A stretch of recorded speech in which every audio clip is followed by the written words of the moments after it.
Apes, apes. Setelah naik ke penyidikan, nama Roy Suryo ditulis dengan istilah terduga pelaku di dalam surat pemberitahuan dimulainya penyidikan atau SPDP. Hah, gimana Pak Roy Suryo? Makin ketar-ketir sekarang kau? Hah? Bahkan setelah geger kode Partai Biru, Demokrat buru-buru klarifikasi. Seakan membersihkan nama partai dari sangkut paut dengan Roy Suryo. Jangan sampai partai terseret-seret Roy Suryo. Itu maksudnya. Padahal di partai itu, Roy Suryo pernah jadi wakil ketua umum loh. Bukan posisi main-main. Tapi sekarang Demokrat seakan melepeh dan gak mau dikait-kaitkan. Apes, apes. Terus siapa yang bakal jadi backingmu, Bang Roy Suryo? Di SPDP juga teman-teman sudah pada dapat ya. Saya juga di panggilan saya di situ ada yang terduga pelakunya, yang diduga melakukan.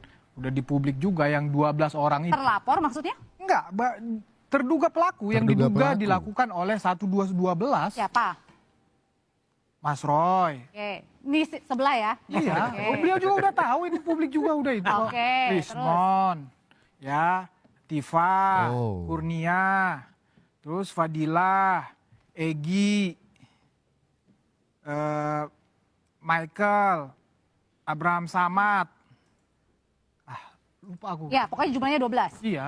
Oke, dan itu semuanya akan jadi tersangka? Nah itu penyidik yang bisa itu kan. Kalau terduga pelaku itu untuk naik menjadi tersangka, itu polisi cuma perlu 2 alat bukti atau saksi ya.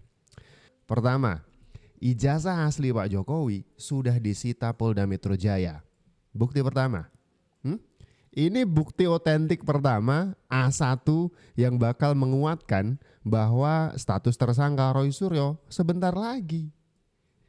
Bukti atau saksi kedua, yaitu ketika Pak Jokowi kemarin reuni di Gajah Mada, begitu, ada puluhan teman Pak Jokowi yang siap bersaksi mengakui bahwa benar Pak Jokowi adalah lulusan UGM, berarti tuduhan Roy Suryo ijazahnya palsu terbantahkan semua. Gimana? Sudah cukup kan? Bentar lagi Roy Suryo akan naik menjadi statusnya tersangka. Artinya teman-teman siap menjadi saksi Pak Oh Jokowi? siap Pak, kita siap nih semua jadi saksi. Gimana? Ya kan? Saksi itu, keterangan saksi itu adalah alat bukti nomor 1 loh. Masa kita mau berbohong? Sebagai teman bilang mau teman settingan, gila itu orang gak waras yang ngomong kayak gitu tuh. Masa teman settingan hanya demi seorang Jokowi? Teman-temannya semua saya di setting. Emang orang sinting apa? Hey. Oke, siap Pak. Hah? Sekali lagi, ini adalah saksi kunci yang melihat dengan mata kepala sendiri bahwa Pak Jokowi pernah kuliah di UGM, bahkan wisuda bareng bersama mereka. Bang Roy Suryo, status tersangka ini bentar lagi kayaknya. Pak, diintervensi. Karena menurut saya tanpa intervensi atau tanpa dorongan kita, melihat indikasi pidana-pidana yang terjadi, fakta-fakta hukumnya, ini nggak ada yang bisa mengelak ini. Kalau menurut saya sih tidak mendahului Tuhan ya, ini udah hampir kalau katanya Roy Suryo 11.000 triliun masuk penjara. Ini ya. Jadi intinya bahwa tanpa kita mendesak ya kan, biarkan saja Polda Metro Jaya memprosesnya dengan baik dan benar. Mari kita masyarakat sama-sama mengamati, sama-sama mengawasi dengan baik ya kan. Jadi tidak ada yang nanti mengatakan bahwa ini dikriminalisasi atau ini sengaja disetting ya kan. Jadi kita serahkanlah kepada Polda Metro Jaya. Tuh. Jadi makin yakin. Kita yang ngamatin berita ini dari jauh ya, dari layar kaca, dari sosial media juga makin yakin. Pertama, ijazah aslinya sudah dipegang polisi. Itu tidak terbantahkan. Bahkan dari mulai Bareskrim.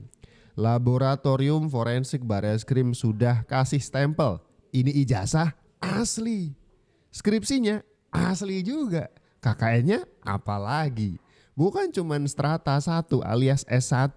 Tapi ijazah SMA-nya asli juga. 1. Yang kedua, ya itu tadi teman-teman Pak Jokowi. Gak mungkin dong semua teman-teman ini dari Pak Jokowi semasa kuliah itu harus bohong, tapi bohongnya konsisten. Bohong sama semuanya. Kan sulit untuk mengatur itu semuanya. Dan apesnya mereka semuanya siap bersaksi untuk membela Pak Jokowi. Ini sudah mulai detik-detik di mana Roy Suryo susah tidur, susah makan, males mandi kali ya. Sudah mulai kelihatan. Dan seperti yang saya bilang tadi, bahkan mantan partai dari Roy Suryo, yaitu Demokrat, ini sudah melepeh, gak mau dikait-kaitkan. Padahal kemarin sempat geger kode partai berbaju biru. Mereka bilang Roy Suryo gak ada hubungannya lagi sama kami. Padahal Roy Suryo itu pernah menjabat sebagai wakil ketua umum partai biru yang satu ini. Mati adanya pihak-pihak yang mencoba mengail di air keruh dengan memanfaatkan isu ini untuk mengadu domba antara Bapak SBY dan Bapak Jokowi. Tuduhan tersebut adalah fitnah yang tidak berdasar. Istilah partai biru yang diarahkan kepada Partai Demokrat merupakan upaya insinuatif yang menyesatkan dan mencemarkan nama baik kami. Saudara Roy Suryo yang beropini terkait dugaan ijazah palsu bukan lagi bagian dari Partai Demokrat. Bukan lagi bagian dari Partai Demokrat. Dilepeh loh. Kalau misalkan kader ecek-ecek, oke lah. Tapi Roy Suryo pernah duduk di kursi wakil ketua umum Partai Demokrat. Mereka seakan-akan udah deh, jauh-jauh. Jangan seret-seret partai. Ketar-ketir. Yang bersangkutan telah mengundurkan diri sejak tahun 2019. Keputusan itu diterima karena adanya perbedaan pandangan yang tidak lagi sejalan dengan arah kebijakan partai. Ya paham sih. Roy Suryo pingin dengan kepinginannya sendiri, dengan nggak ngerti, susah diajak ngobrol kali ya. Makanya partai sebaiknya Anda keluar. Mungkin begitu. Tapi kita kurang tahu apa masalah besar sampai-sampai Roy Suryo yang sudah duduk di kursi ketua umum sebagai seorang politisi duduk di kursi elit partai itu cita-cita. Tapi kenapa tiba-tiba setelah sampai ke kursi ketua umum, wakil ketua umum, Roy Suryo harus keluar dari partai? Pasti kan ada apa-apanya. Dan sekarang ketika heboh soal partai biru, Demokrat tiba-tiba melepeh nama Roy Suryo yang pernah jadi wakil ketua umum mereka. Kami tidak terkait, tidak ada hubungannya. Bukan cuman mereka, Roy Suryonya sendiri sekarang berkelit. Gak mau dikaitkan dengan kerusuhan dan kegaduhan yang diciptakan oleh orang-orang yang contohnya nih, ketika menggeruduk rumah Pak Jokowi. Roy Suryo berkilah, loh saya kan gak ikutan. Gak ikutan sih. Cuman gara-gara kompor Anda yang ngomporin kan. Nah, jadi itu nggak tepat gitu loh. Jadi kebalik, yang di Malang tuh kebalik. Maka tadi polisi juga ketawa aja. Ini kebalik Pak yang di sana ada. Lah iya harusnya kebalik. Yang kedua, ketika kemudian di Solo, pertanyaan saya adalah, Pak ada bukti nggak saya ada di Solo? Nggak ada Pak. Ya udah selesai. Jadi kalau Solo salah ditanyakan ke Mas saya. Ade gimana? Tidak ada yang terhasut kok dengan apa yang dilakukan oleh Mas Roy CS. Mungkin kalau yang lain terserah. Silakan. Jadi memang betul Bang Roy tidak berada di Solo. Iya. Semua meyakini itu Bang Roy. Penghasutan itu Bang Roy, ya menghasut, menyampaikan sesuatu kabar kepada orang lain, baik secara langsung, baik secara tertulis, walaupun melalui media, speak up. Itu dampaknya tidak perlu kita ada di situ Pak Roy. Contoh ya, pada saat di penggerudukan rumah di Solo. Itu karena apa? Karena adanya ujaran-ujaran atau ungkapan-ungkapan yang disampaikan Mas Roy di beberapa media kan? Weh, bener. Bener kan? Iya dong. Tokoh utama yang sering pegang mic terus teriak-teriak, adili Jokowi. Siapa kalau tidak Roy Suryo dan kawan-kawan? Kan mereka-mereka ini. Iya gak sih? Padahal Roy Suryo itu sudah kedapatan beberapa kali terekam kamera dan juga ada banyak bukti digital lainnya yang mengatakan bahwa atau membuktikan bahwa bener Roy Suryo lah salah satu tokoh yang jadi kompor serangan ke Pak Jokowi hingga sekarang. Bahkan bukan cuma Pak Jokowi, keluarga Pak Jokowi diobrak-abrik. Mas Hen, sama Roy Suryo dalam beberapa dialog di Nusantara TV, dan saya tanya ujungnya kemana? Kayaknya berjelit-jelit kata dia. Bahkan semalam saya ngobrol sama Bang Richmond kan, ini kemana ujungnya? Oh, pelurunya masih banyak. Saya pancing misalnya ya, setelah Jokowi apa? Gibran, Kaisang, bahkan Jan Etos pun ya. Iya. Di sini Suryo buka kaos. Ya. Oh iya. Kaos untuk perlihatkan bahwa ini masih banyak ini kira-kira itulah. Pelurunya banyak. Tapi gitu. poinnya kan selalu ada pertanyaannya. Nggak tahu saya, tapi sebagai jurnalis kan kita selalu skeptis. Betul. You punya data itu basisnya valid nggak? Dari mana? Kalau tidak valid itu garbage in, garbage out. Ya, Kira-kira sampah gitulah. semua. Ya. Sekarang dia bilang valid, tapi kan valid itu kan harus di verify betul begitu. Itu kan sebabnya ketika sampai di Bareskrim bilang tidak ada soal tentang keaslian. Betul. Lalu kemudian dengar mereka bawa data-data yang kemudian diperlihatkan kemarin oleh Roy Suryo. Kembali lagi pertanyaannya, apa itu data valid?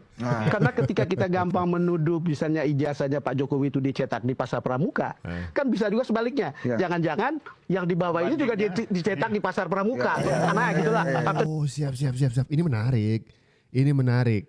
Ketika Roy Suryo menuduh Pak Jokowi ijazahnya dicetak di Pasar Pramuka, dengan cara mereka juga menganalisa ijazah-ijazah yang menurut Roy Suryo itu palsu. Jangan-jangan bahan analisa yang dianalisa oleh Roy Suryo dicetak di Pasar Pramuka.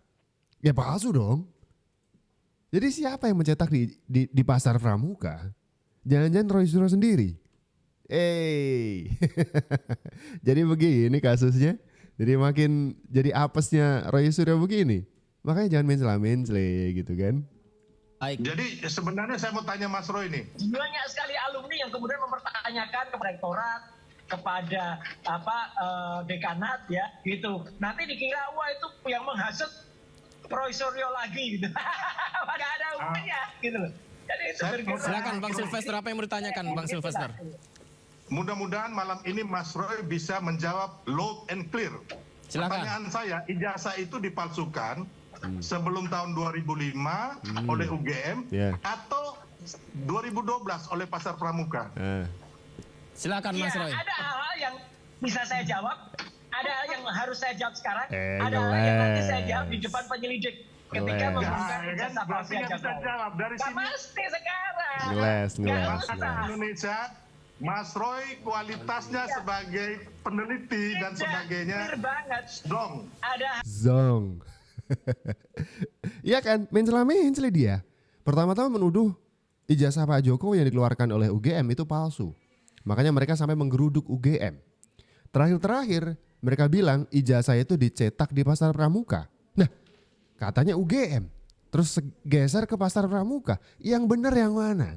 UGM atau Pasar Pramuka? Ini kan mencela. Ciri khas dari orang yang sudah terjepit, terpojok, dan juga sudah mulai, nggak selamat ini saya. Bentar lagi karena jadi tersangka begitu. Kalau menurut kalian seperti apa? Kapan kira-kira prediksinya Roy Suryo bakal naik menjadi tersangka? Karena sekarang statusnya sudah menjadi terduga pelaku. Komen di kolom komentar di bawah, silahkan.